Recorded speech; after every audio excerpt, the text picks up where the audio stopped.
Lately, I've had serious doubts about the reality of this world. My childhood sweetheart, the girl I grew up with, inexplicably fell for some struggling scholarship kid. She started treating me, her lifelong best friend, like an inconvenience. Then, her family's business started tanking. A string of unbelievable, soap opera-level tragedies was suddenly happening to me. Just as I was struggling to cope, I was inexplicably hit on the head by a novel that seemingly fell out of the sky. I rubbed my skull, looking around desperately, unable to find who was so messed up as to chuck a book off a roof. I finally picked it up and flipped through it when I was bored. After finishing that book, my eyes held a cold, deep indifference that others couldn't penetrate. Jessica Miller and I had known each other since birth, raised in the same affluent gated community, attended the same university, and always maintained a tight relationship. In every sense of the word, we were the definition of childhood sweethearts. Jess was stunning. From the porcelain doll she was as a child to the graceful beauty she became, I had harbored feelings for her for years. But once we hit college, she quickly became obsessed with a scholarship student named Alex Reed. It was the day after I confessed my feelings to Jess, and she rejected me, telling me she loved Alex, that my father sought me out for a serious talk. A distant relative handling the finances at the Miller family business, Miller Industries, had leveraged massive corporate funds into a stock market gamble and lost everything. When the scandal broke, Miller Industries suffered a massive liquidity crisis. Jess's parents were now scrambling to sell off a chunk of shares to save the company. The first family they thought of was ours. Given the current crisis, plenty of vultures were circling Miller Industries, hoping to snatch a significant piece of the company, maybe even trying to usurp Mr. Miller's management control. Mr. Miller's offer to my father was to sell us a block of shares at the previous market price, a substantial discount, but still fair given the circumstances. My dad, knowing my long-standing feelings for Jess, came to ask for my opinion. In the past, I would have immediately urged my dad to accept Mr. Miller's request, seeing it as an opportunity to win Jess's favor. But the current version of me, having finished that ridiculous novel, had a completely new perspective on life. Being a simp gets you nowhere. Sometimes, to achieve your goals, leverage and manipulation are far more effective than genuine devotion. I immediately voiced my opposition. Dad, I think we should hold off. Wait until the Millers are on the verge of total collapse, and then negotiate for greater control over the company. My dad looked at me, slightly surprised. Aren't you worried that if I do this, Jess will be furious with you? My parents knew I liked Jess and had always rooted for us. I shook my head. That's business. My feelings for her are one thing, but the company is your life's work. I'm not going to ask you to jeopardize your legacy just to score points with a woman. My dad looked at me with immense relief, nodding repeatedly. Good. That's my boy. I continued, regarding my relationship with Jess. Dad, you can also use that as leverage. Maybe hint to Mr. Miller that if Jess and I were to get married, the stock we purchase could eventually be returned to them as a wedding gift. I think that might make your negotiations smoother. The delighted look on my dad's face slowly faded, replaced by slight awkwardness. After a moment, he mumbled, I hear you. Back at school, I called Jess to meet me in the secluded quad behind the academic buildings. Jess, I heard Miller Industries is in some trouble. Need a hand? I stood over her, casting a huge shadow. She looked pitiful and helpless. And I, like the villain in the novel I had read, leaned down, rested my head near her hair, and inhaled greedily. Jess's dark, gem-like eyes stared up at me, her small hand tightly gripping the edge of her jacket, betraying her anxiety. But thinking about her family's plight, she managed to keep her voice steady. You can really get Mr. Harris to help my family. Of course. I took a step closer. She was backed against a large oak tree and couldn't retreat, pressing her against me. She tensed up, trembling slightly, but didn't push me away. Helping is fine, but it can't be for free. I raised an eyebrow. Jess, we've known each other forever. You can't expect me to be a sucker, can you?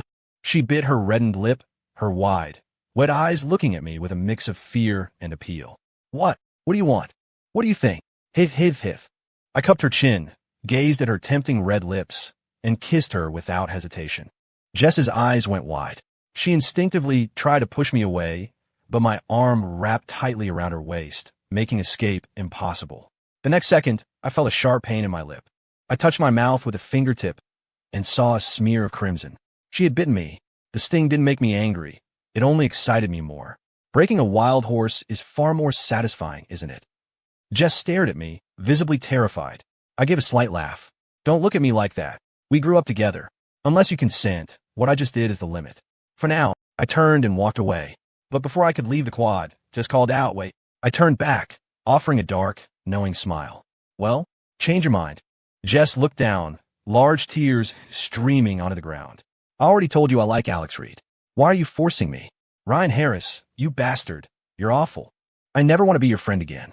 Seeing her so easy to manipulate, I stepped closer. "No friends? How about boyfriend and girlfriend? We date for a few months, see how it goes. If you still don't like me, I'll let you go find your true love." I saw her expression ease slightly, and I continued to coax her. A woman's worth isn't tied up in who she's dated. If Alex truly loves you, he won't care if you had a boyfriend before him. That statement seemed to break her last line of defense. She stammered, "All right then, but I can only date you for 1 semester, and nobody else can know about us." "Can't let anyone know? You mean can't let Alex know?" A shadow of coldness flashed in my eyes, but I replied smoothly, "Fine." That night, I stood with Jess outside a decent hotel off campus. Jess tried to bolt, but I grabbed her arm. This is too fast. I need some time to prepare myself." Jess was close to crying again. Dating shouldn't be like this, she must have thought. Ryan should be taking her out to dinner, seeing movies, creating romance, trying to prove he's a better boyfriend than Alex. Having quick takeout, and then heading straight to a hotel? What the hell? I scoffed. "You can leave now if you want, but I'll have to tell Dad that you fell for someone else." I tightened my grip. He only agreed to finance your family's company because I told him we were dating seriously. After that, Jess stopped struggling. She was a dutiful daughter, unlike those brats who scorned their parents. Her parents held a huge importance in her life. She followed me inside without another word. I didn't care about Jess's attitude. Does forced intimacy taste sweet? You only know after you try it. If you haven't even tasted the fruit, who are you to say it's sour grapes? As it turned out, forced intimacy was incredibly sweet. Looking at Jess, weeping uncontrollably beside me, I gently comforted her. "Hey, stop crying. It's both of our first times. You're not the one losing out here." Jess violently shoved my hand away. "You jerk. You wouldn't even use protection. What if I get pregnant?" I patiently humored her. "If you get pregnant, we'll have the baby. I'll marry you. Our families are well matched, and I'm the campus king. Girls chase me constantly. You'd be lucky to marry me. I'm not the one losing out." Jess sobbed. "Who wants to marry you? You're just a bully who only knows how to hurt me." Then she bit down hard on my shoulder. It hurt so badly, I almost contributed to global warming. After she let go, I frowned and checked the wound. Seeing my expression, a mix of apology, 3 parts, fear, 3 parts, and confusion, 4 parts, flashed in Jess's eyes. It hurt, but I was still in a good mood and didn't hold it against her. I showered and came out humming a cheerful tune. The thought of holding the soft, sweet-smelling Jess in my arms made me feel like I had a piece of candy tucked away, grinning uncontrollably. I hadn't slept in the same bed as Jess since elementary school. Just imagining the scene made my heart pound faster. Once in bed, I gently embraced Jess from behind, pulling her head into my chest. A scent of pure, sweet, youthful fragrance filled the air, gentle and comforting, making my head spin. Jess's soft body was pressed against mine. Even through the thin pajamas, I could clearly feel the warmth radiating from her. That genuine touch calmed me completely. Soon enough, drowsiness overcame me, and I quickly fell into a deep sleep. Not long after I drifted off, Jess, who had been lying with her eyes closed, slowly opened them. She quietly turned back, gazing at my face for a long moment before carefully lifting the covers and tiptoeing out of the room. The next morning, I woke up groggily and happened to glance into Jess's purse, spotting a box of Plan B. The moment I saw that pill box, a sharp surge of anger rushed up from my core. My rational side tried to calm me. Jess was only 20 and in college. While having a baby during university wasn't unheard of, people would still talk, and maybe she just didn't want to face the rumors. Plus, she wasn't ready to be a mother. But another, more violent emotion screamed in my head, repeating over and over, "She doesn't want a child. She doesn't love you at all." I felt a profound sense of disappointment. I had assumed that reaching this point with Jess would force her to accept her fate. A few days later, open lecture. I was surprised to find Alex Reed and Jess in the same classroom as me. When they walked in together, they immediately ran straight into my gaze.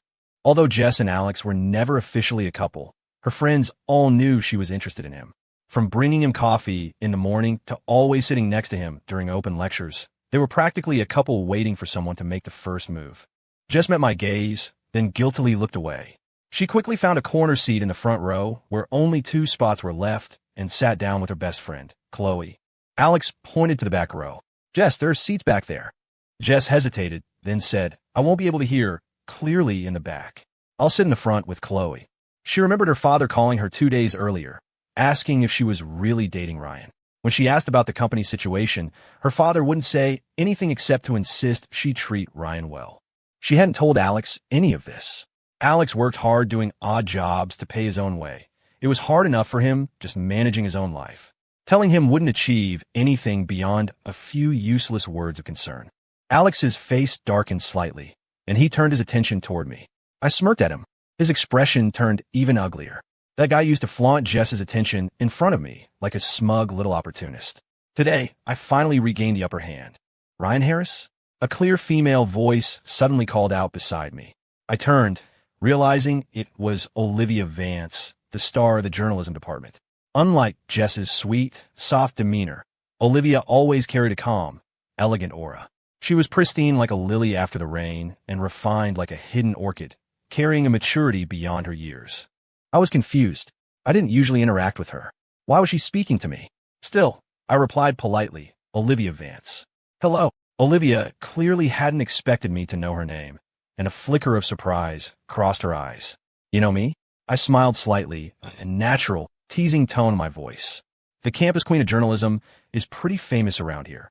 I doubt many people don't know who you are. At that, a faint blush appeared on Olivia's pale cheeks. She waved her hand slightly, sounding embarrassed. It's not as dramatic as you make it sound. So why did you stop me? I dropped the smile and asked. The smile on Olivia's face faded, and she grew serious. She looked at me and spoke quietly. Actually, I have a question I was hoping you could help me with. She leaned closer, lowering her voice. I have a childhood friend I grew up with, and we've always been very close. But lately, I've been confused about my feelings. I don't know if I'm just dependent on him, like a brother, or if I'm actually in love with him. I was hoping you could help me analyze the situation. I frowned slightly. Why ask me this? Olivia pressed her hands together, explaining carefully. I overheard you talking to Jess Miller the other day, and I realized you two were childhood sweethearts, too. I thought since your situation was similar to mine, you might have some unique advice. I'm sorry if I was eavesdropping. I was exasperated. Are you seriously trying to rub salt in my wounds? Olivia didn't respond, just fixed her large, sparkling eyes on me, like they were filled with starlight, observing me intently. It's hard for a guy to refuse a beautiful woman's request, especially a girl as composed yet delicate as Olivia. She had those eyes that looked deeply into you, even if you were just a dog. When those bright eyes fixed on me, I knew then that this emotional consultation was unavoidable. After class, Olivia and I walked to a Starbucks near campus. She insisted on paying for the drinks, calling it the consultation fee. We found a window seat, and the sunlight spilling over her made me momentarily captivated. Before I could speak, Olivia started telling her story. My friend's name is Caleb Stone. Our families are neighbors. We've known each other since we were tiny. A warmth involuntarily filled her eyes when she mentioned Caleb, and her voice softened. I was really timid when I was little, and he always stood up for me when other kids bullied me.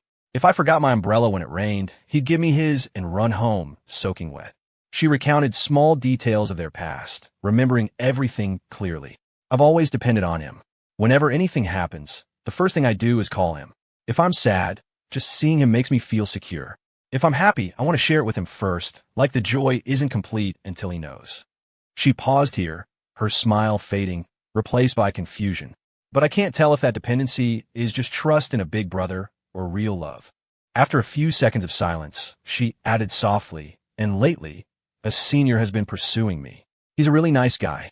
All my friends are telling me to say yes, that he's a great choice. I strongly advise you not to accept that senior's offer, I stated without hesitation, cutting her off. Surprise flashed in Olivia's eyes. She didn't know why I was so certain. Why? The reason is simple. You just listed all that senior's good qualities, but I didn't hear an ounce of genuine affection from you. When you talked about Caleb, you smiled without realizing it, and the love in your eyes was impossible to hide. I'd bet if this Caleb guy asked you out, you'd say yes without a second thought. I said, feeling absolutely certain. Olivia pursed her lips and stayed silent, seeming to confirm my assessment. After chatting with Olivia a bit longer, answering some questions about my past feelings for Jess, I suddenly felt bored. We were all childhood sweethearts, but why was the difference so huge? A few days after meeting Olivia at Starbucks, I was staring out the window when my phone vibrated. It was a text from Olivia. I opened it, and the words practically hummed with barely contained excitement. Ryan, great news. I confessed to Caleb yesterday, and guess what? He loves me too. Turns out he was just as scared as I was to say it. We're officially together now. Reading the message, I could picture Olivia's delighted grin as she typed. I quickly tapped out a reply. Congrats, Liv. You two better be happy. I put the phone down and looked back out the window, my mind drifting back to my relationship with Jess. A month flew by. During the day at school, Jess was by Alex's side. But come nighttime, we would tacitly head to a cheap hotel near campus, checking into a room to engage in the most intimate acts that couples share. Since my dad invested in Miller Industries and helped them weather the crisis, Jess's attitude had softened considerably. She would even comply with some of my more unreasonable requests. But as time went on, my internal dissatisfaction grew. Even when our bodies were so close, I felt separated from her by an invisible wall. That distance felt like a thorn, piercing my heart. Especially after we finished, watching her quietly adjust her clothes, I would wonder, what exactly are we doing? Several times, I stared into her eyes, trying to figure out just how much of this was affection, or if there was any love there at all. All the bottled-up resentment finally exploded one day. After class, I went with some friends to the arcade near school for a basketball shootout. Leaving the arcade, my steps suddenly froze when I passed a fast food joint. The scene visible through the glass doors was like a poisoned knife plunging straight into my heart. Jess was sitting by the window, and across from her was Alex Reed. Alex was holding a French fry, reaching out to feed it to Jess. Jess hesitated for a moment, a flicker of uncertainty in her eyes, but she ultimately tilted her head back and ate the fry. The sight was so jarring I could barely look. A nameless rage shot from my feet to my head. I instinctively pulled out my phone and quickly texted Jess 2 words. Outside. Now, the instant the message delivered, I saw Jess's phone light up inside the restaurant. She picked it up, and the moment she read the message, her body snapped rigid. Then, as if sensing something, she frantically looked up and peered through the crowd toward the window. She collided straight into my gaze, an ice-cold stare that could drip frost. In less than a second, all the color drained from Jess's face. Even her lips went pale. She forced a strained smile at Alex across the table. I need to use the restroom. As soon as the words were out, she fled toward the door as if running for her life. When she rushed out, Alex was still sitting there, looking confused, and glanced toward the window. But I'd already moved out of sight, so he saw nothing. Ryan, what is it? Jess's voice was trembling noticeably, and she avoided my eyes. Her frantic, guilty look was exactly like someone caught cheating. I didn't speak. I just grabbed her wrist and started walking. You're coming with me. Let go. Jess struggled fiercely, yelping. Alex is waiting for me inside. I can't just leave. The name Alex acted like a fuse, instantly detonating all my composure. I whirled around, my eyes dark and menacing, and hissed through clenched teeth, "Don't you dare say that name in front of me." My voice was thick with barely contained fury. Jess was terrified by my sudden shift. Her struggles stopped immediately, and her eyes began to well up. Looking at Jess crying again, I suddenly felt completely drained. I remembered Olivia, who occasionally texted me asking what guys liked, needing advice on gifts for Caleb. That look of pure, focused light in her eyes, that was what love was supposed to look like. After I left, Jess crept out of the bathroom, making sure the coast was clear. She hadn't walked far when she encountered Alex, who was searching for her. "Jess, where were you? I called you a few times, but you didn't answer." Jess's face went slightly unnatural when he mentioned the calls. Ryan had tried to make her answer, but she refused. She tried to ignore the soreness in her legs from standing for half an hour. I had a terrible stomachache and was in the stall for a long time. Alex's face showed concern. "Do you want me to take you back to your dorm to rest?" Jess nodded. "Thank you, Alex." She felt a pang of guilt toward him. But then she remembered what Ryan had told her. A woman's worth isn't tied up in who she's dated. She figured that once Alex knew her difficult situation, he would understand. Besides, she hadn't officially committed to him, so technically, she wasn't cheating. I returned to my dorm alone, and a sudden idea struck me. Since I played matchmaker for Olivia and Caleb, wouldn't it be fair for her to set me up with someone? They say the best way to get over an old relationship is to start a new one. I might feel like a jerk doing this, but as long as I completely cut things off with Jess, it was fine, right? Thinking this, I immediately texted Olivia. "This single guy is looking to date. Send a girl my way." 2 minutes later, Olivia replied, a teasing tone coming across the screen. "Sure thing. What does this wealthy, handsome heartbreaker look for? I'll keep an eye out." Looking at the question, I subconsciously started to think. But the first image that popped into my head wasn't Jess. It was Olivia's face. The thought shocked me. What is wrong with me? Did I fall for Olivia? I quickly shook my head, forcing the ridiculous idea out of my mind. No way. Olivia and Caleb are my match. It would be despicable to poach her now. Besides, few childhood sweetheart pairings actually make it in the long run. I'd been drenched in the rain. I didn't need to tear up someone else's umbrella. And if I thought about it, I admired the Olivia who was head over heels for Caleb, the one who struggled so genuinely with her feelings. If I chased her and actually got her, would she still be the girl I liked? The answer was clearly no.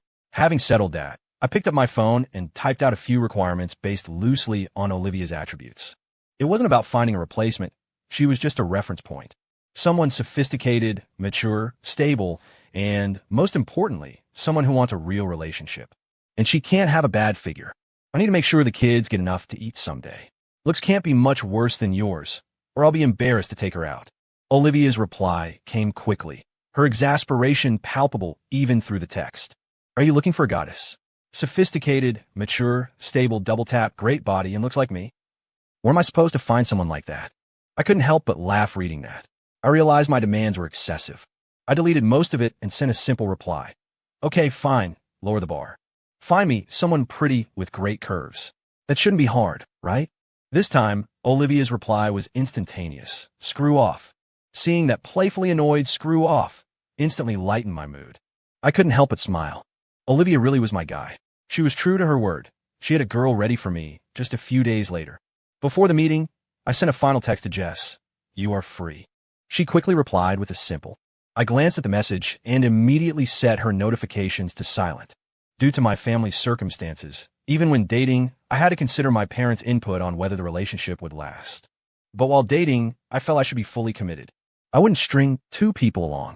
On the day of the introduction, I was taken aback. I knew the girl Olivia had set me up with. Her name was Sophia Bell, and she had sent me a love letter before. She was definitely beautiful and fit my aesthetic. As the wealthy campus king, it was impossible that no girls chased me. However, back then, I was so focused on simping for Jess that I had cleanly and efficiently rejected all of them. I never thought fate would bring her back around. A college introduction isn't like a grown-up blind date where you sit across a dinner table discussing financials. Olivia, Sophia, and I agreed to go for a hike near campus. Olivia immediately set a fast pace, giving Sophia and me plenty of space to get acquainted. Sophia was wearing a black bodycon dress underneath a cream-colored varsity jacket, paired with sheer black tights and sneakers. The sheer tights highlighted the smooth lines of her legs, while the white low-top sneakers added a touch of youthful energy, perfectly blending sexiness and casual athleticism. She turned heads everywhere we went. This killer outfit would fell 99% of guys. I clear my throat. What a coincidence. Sophia smiled at me. Not a coincidence, actually. I only came because I heard it was you. I raised an eyebrow, surprised by her directness. For a moment, I didn't know how to respond. I just mumbled, thanks. Sophia continued, look, let me ask you this. Are you genuinely looking for a serious relationship? Like the kind that ends in marriage if things work out? I nodded instinctively. Absolutely. Sophia nodded back, revealing her cute little canines. Then let's give it a shot. If you behave, I might let you touch my leg. I glanced at her sheer black tights and swallowed hard. Why hadn't I noticed how attractive she was before? Sophia laughed, amused by my reaction. She covered her mouth and chuckled. After talking with Sophia for a while, I realized I should have ventured out and seen the world sooner. There were so many great girls out there besides Jess. Once I realized I was developing real feelings for Sophia, I asked the question burning inside me. Why do you like me? The moment I asked it, I felt stupid.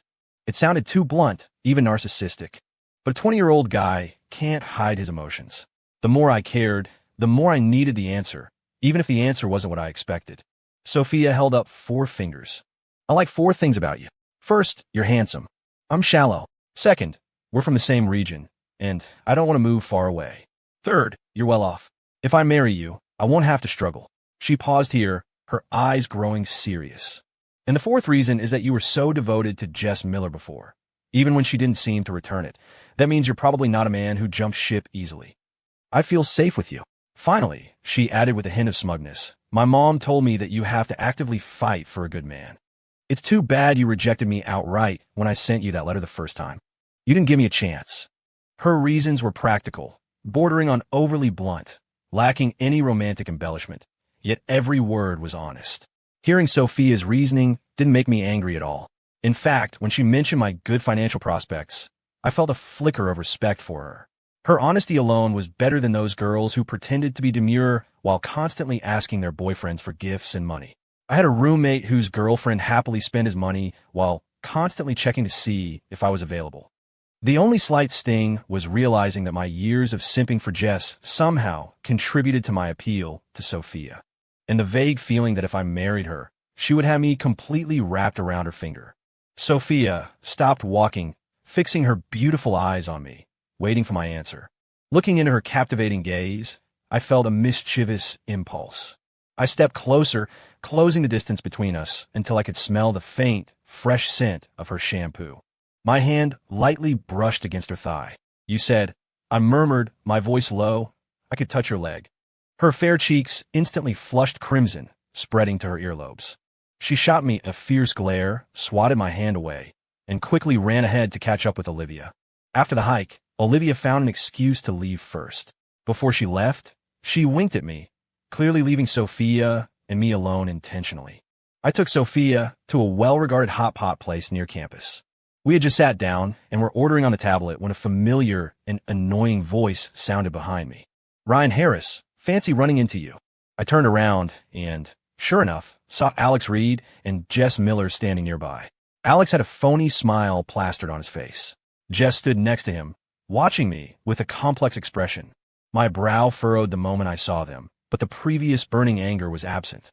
Only a dull sense of irritation lingered. I nodded, acknowledging his greeting, but didn't intend to engage further. Alex, however, had zero self-awareness and moved closer. He scanned Sophia briefly, then asked in a mock-friendly tone, "Is this your girlfriend? What a coincidence. We just arrived too. Why don't we share a table?" Then he intentionally glanced back at Jess, waiting for her input. Watching this display, I further looked down on him, a guy who needs permission from his girlfriend to breathe. Jess's eyes were locked onto Sophia. Lost in some bizarre thought, she nodded. "Yeah, that sounds good." The words were barely out of her mouth before Alex boldly started pulling up a chair next to mine. Seeing that, the fire instantly reignited in my gut. I immediately lifted my foot and drove a hard kick into his hip. "Did I agree to this, you two morons? Why are you just inviting yourselves to sit down?" I spoke aggressively, giving them no quarter. "This is a date with my girlfriend. I don't need you two attention seekers blocking my view." Alex hadn't expected the attack. My kick threw him off balance, and he fell face first onto the ground, landing in an embarrassed heap. A crowd immediately formed, staring. Sophia, next to me, couldn't hold back a chuckle. Jess, however, flared up like a cat whose tail had been stepped on. She pointed at me and shouted, "Ryan, what are you doing? That is totally out of line." I shot her a cold glance, ignoring her outburst, and flagged down a nearby server. "Excuse me, there are people causing a disturbance here, trying to force us to share a table." The server quickly arrived. I briefly explained that Alex was trying to force a shared table. She looked at the pathetic Alex on the floor, then at Sophia and me, and quickly stepped between our table and the intruders. With a polite but firm professional smile, she told Alex and Jess, "I'm sorry, but these guests don't wish to share a table. I can show you to an empty table over there, though." Jess and Alex's faces were livid. Seeing the server's immovable professional stance, they muttered curses under their breath and finally retreated. After they left, I looked at Sophia, whose eyes were still sparkling with laughter. "What are you laughing at?" She covered her mouth. "I didn't realize you had such strong boyfriend energy." That afternoon, Sophia and I watched a movie. I reluctantly dropped her off at her dorm late that evening. "I'm going up now." Sophia stopped and looked up at me, her eyes showing reluctance. Before I could reply, she suddenly stood on her tiptoes and placed a light kiss on my cheek. The soft touch felt like a feather, carrying a faint sweetness. "That's a reward for the boyfriend. I had a lot of fun today." Her cheeks flushed. She quickly turned and ran up the dorm steps, leaving behind a light, swift figure. I stood there, my hand unconsciously touching the spot where she kissed me.